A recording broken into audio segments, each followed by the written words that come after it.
what they intended to do. But time ended for them. And we're certainly grateful that you've given us another day. Thank you, Lord. Thank you. We're grateful that you allowed us to wake up in our right mind. As the old folk used to say, with a reasonable portion of health and strength. Say that, sir. Say that. Grateful that you allowed us to travel to this place today. Yes. That we might worship you in spirit and in truth. There's so many people in so many countries who would have to give their lives just to have a page in the Bible. And so we're grateful you give us not only a page, but a whole Bible. In many cases, multiple Bibles in our homes. And we're grateful that you allowed us to come again to worship you and to pray and praise, hear your word read and taught and preached. Songs of Zion being sung, we're grateful. We don't take that for granted. Pray now that you forgive me of my sin, cleanse me from unrighteousness, stand in my body, think with my mind, speak with my mind. Have your way. Let the words of my mouth and meditation of my heart be acceptable in thy sight. O Lord, my strength and my redeemer. In Jesus' name. Flowing from my heart.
I want to look at Mark 5, 1 through 20.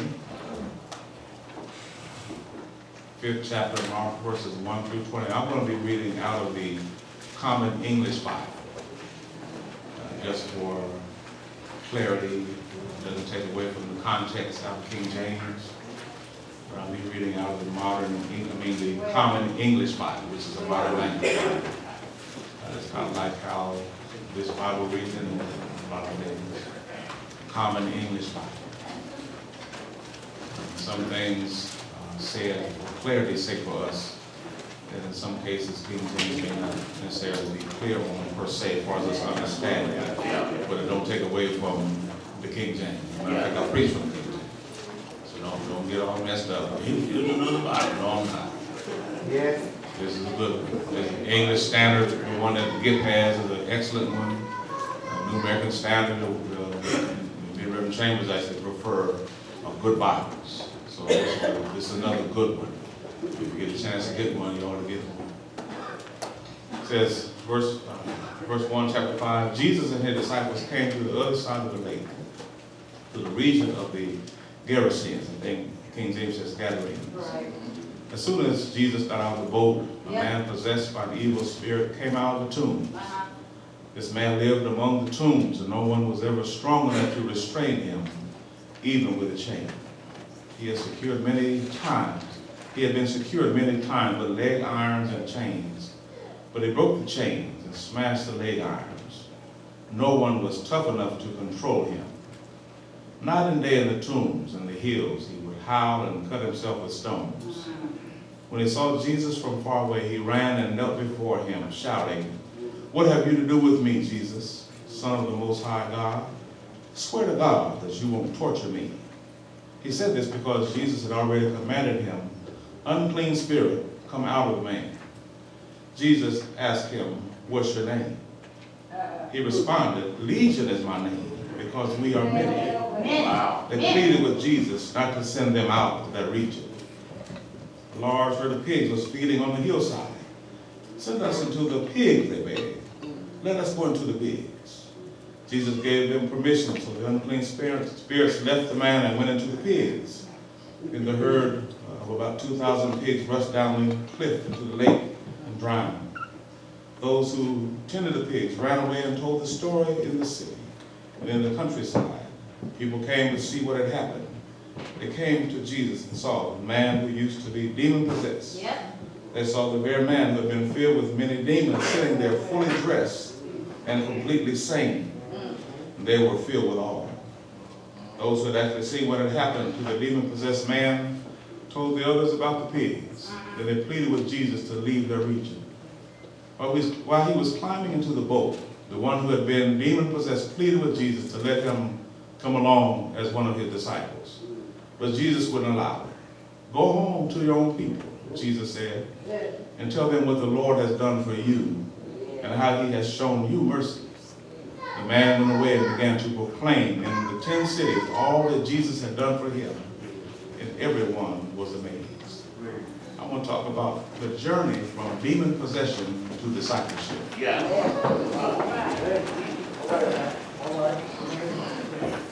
The journey from demon possession to discipleship. Demons cause all sorts of problems in the first century when Jesus walked this earth. They broke through human mental and physical defenses. Like thieves in the night, they broke in and inhabited the human psyche. Then they drained all of the human strength and personality they could find. Demons were hostile, malignant, and spiritual parasites.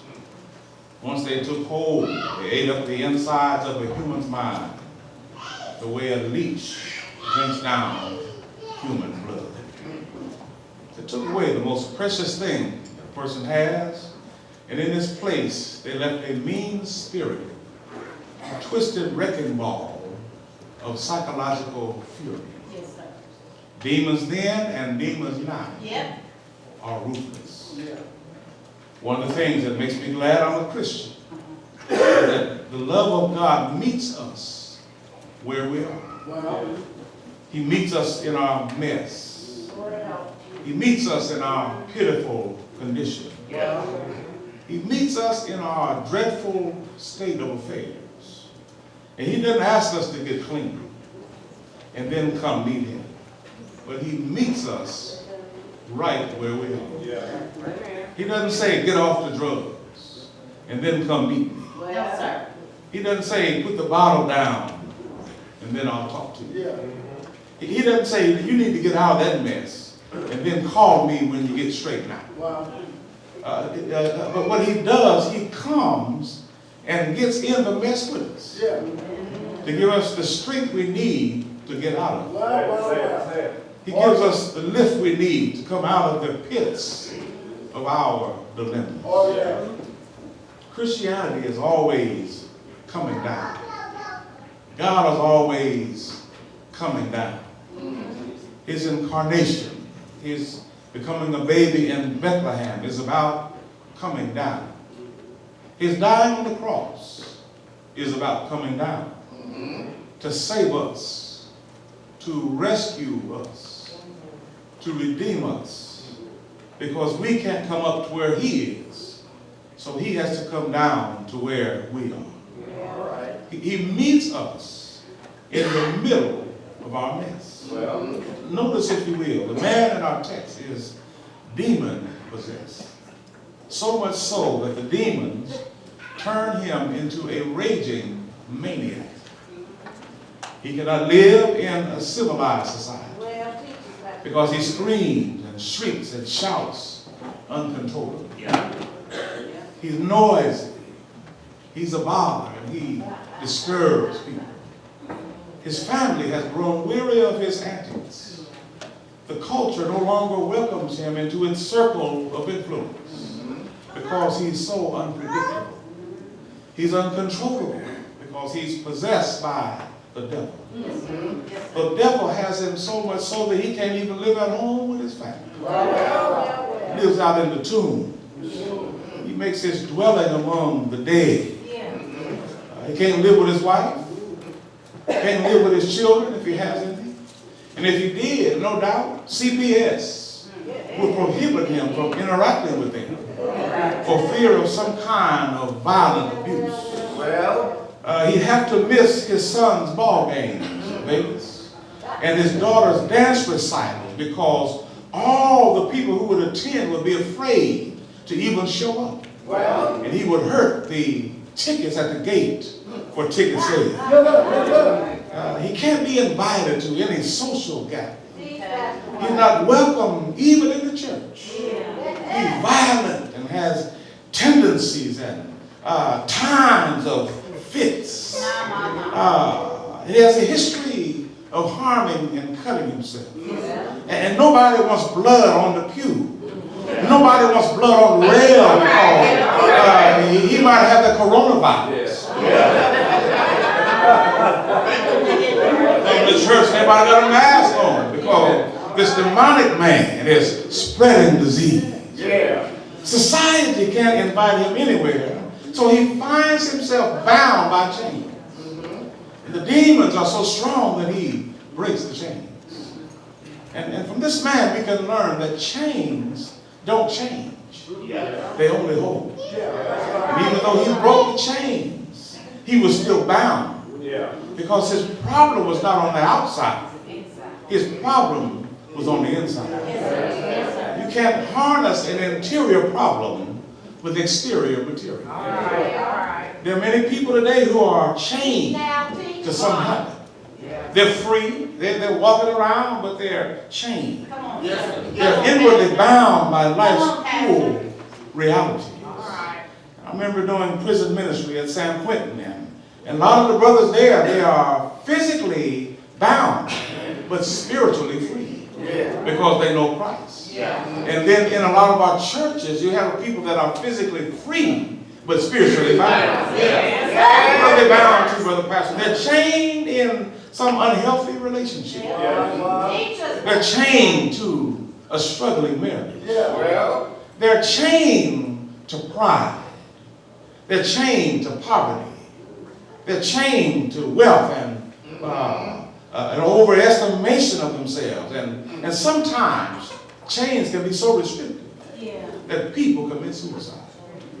They want to break free so bad. They feel so boxed in their minds that they feel death is the only way out. Chains are for dogs. Chains are made to limit movement and travel. Chains are made to keep you within a certain location. Chains are not really for people. But the man in our text was in chains. They take him out of the tomb, he comes back to town. They take him back to the tomb, he comes back to town. They wanted him to reside in the neighborhood of the dead and stay put. But the reason there's this back and forth from the tombs to the town is because he's possessed by the devil. He's out of control and unstable. What a pity. He's uncontrollable. He's untamable. how have we gotten to the place where man has to be tamed in order to interact with society? Well, We tame bears and lions. But how out of control must a man be that he has to be tamed? They put him in chains, and the demons are so strong that he breaks the chains and cuts himself with stones. Demon possessed. And you know there are people like that today. They don't want to be on drugs, but the demons are so strong. They're trying to break their habits, but the demons are so strong. Somebody called it, they're chasing the ghosts. Trying to go back to that first high they got on crack that they'll never reach again. The Bible says until you bind the strong man, unless you get rid of the demons, he'll come back with demons 7 times stronger than the one in there. What happened in his yesterdays that would drive him to the tomb? What switch was hit? What button clicked? What lever was thrown? What happened in his life to make him a man that had to be tamed? At some point, he may have been upright and a man of good character. But now he finds himself at the Earlham Cemetery, cutting himself with stones, screaming with naked and no clothes on. He's out of control. A lot of people these days that are totally out of control. Is there anybody here who's not scared of their out of control children or grandchildren? You got a lot of parents today that are afraid of children. Doesn't that boy know when to shut his mouth? He better shut his mouth. Your children ought to know you're serious. Timeouts are for basketball and football, not for a child acting a fool. Your children ought not be able to talk to you any kind of way. I know I'm getting tired of hearing about it, but she was a good member of our church here before she went on home. My mama, 4 feet 11 inches. All of us were taller than her, but she was tough and tender. And sometimes we'd be giggling and playing in church, and all she had to do was look at us with that eye. And then she would roll that one eye, and then look again with a frown. And that's all we needed to straighten that look meant, I'm not going to tell you anything. If you keep it up, I'm going to show you right here. Well, don't leave it out. Going behind somewhere. Want you in the basement. No, it happened right on the bench during church. Some of y'all don't know nothing about it. And Second Baptist benches were wooden benches. Your head was in the bench, leg, everything. And wasn't nobody even looking come up. There was this. What even look? I had more knots on my head, looked like almonds on my head. And one thing I tell you about Mama, she didn't raise no food. We heeded the instruction we got from her eyes. And the reason she could look at us and make us mind is because she wasn't afraid of us. She was in control. Now, sometimes in our minds, we say something, but never out loud. Matter of fact, me and Moni used to go upstairs and whisper curse words back at each other. But we never say it out loud. We take turns saying different stuff. You know, one word. What you doing? Nothing. And then every once in a while, she would tell us what we was thinking. And all we had to do was just keep our mouth shut because she was in control. And usually when she told us what we was thinking, is what we were thinking. So you got to have a parent in control so you can have a child in control. And there needs to be in every household some level of control. Because if God is not in that house, there'll be no godly control. So this man was in the tomb, cutting himself with stones and screaming, naked with no clothes on. But then Jesus just doesn't happen by, but Jesus passes that way. Verses 1 through 7, the man is wild and out of control. He's untamable, cutting himself with stones and no clothes on. But in verses 1 through 7, he is wild and needs to be tamed. In verse 8, Jesus shows up. And when Jesus shows up, a difference is made. Yeah. The difference between verses 1 and 7, verses 8 through 17. Verses 1 through 7 is, first of all, the man's sad condition. But he moves from a sad condition to, secondly, the Savior's conversion. Well, And when he sees Jesus, the demons in him start screaming. The power of the Holy Spirit is stronger than the power of the devil. Even though the devils in him are screaming, he still runs to worship Jesus. All right. Even though the devils are pulling him, he runs to Jesus because he knows that Jesus can help him. And he ran to Jesus to worship. And the truth of the matter is, we've got to give him some credit. At least he recognized who Jesus was. All right. that's right. There's somebody here today that the pull of Satan is so strong in your life, and yet you've got enough sense to get to church on Sunday. Because no matter how the devil has you tangled up, the Holy Spirit can set you free. Yeah. Anybody been set free from your habits, Yep. from your addictions, from your problems, and from your mess? God can set you free, and whom the Son has set free is free indeed. And once you've been set free, you don't care who you sit by. You don't care what they say after church. It doesn't bother you how they look at you when you stand up and give God praise. It don't matter what they put on Facebook and Instagram. It don't matter. It don't matter when they hunt somebody next to them. Talking about, I don't know what she's shouting about, making all that noise. And you can say, yes, because I'm free. I've been set free. God has delivered me even from your definition of me. And I don't live my life based on your narrative for me. This man was saying, in essence, I know what I was in verses 1 through 7, but in verse 8, since I met Jesus, my life is no longer the same. And so this man's demon said to Jesus, what have I to do with you, Son of the Most High? I adjure, I urge you that you leave me alone. Don't torment me. The devil is talking. The devil wants to make you snuggle with your sins, hug your habits, and kiss and cuddle your carnality. He wants you to sleep with the enemy. And you know what we said before, when you sleep with the enemy, you prostitute your principles. And you compromise your Christian commitment. The devil wants to make you stay in your addiction. He wants to make you feel like you can't live without the very thing that's bringing you down. And did you not know that sin would not be worth the time to take to get involved with it if you didn't enjoy it? Everybody who sins enjoys it, or else you wouldn't do it in the first place. A whole lot of stuff feel good, taste good, look good, on and on and on. That's what happened with the fruit with Eve. It looked good, was pleasing to the eye, tasted awful juicy. Here, baby. Everybody who sins enjoys it for a season. The grip of the devil is holding this man, but the power of the Spirit makes him recognize Jesus and fall in front of him and worship him.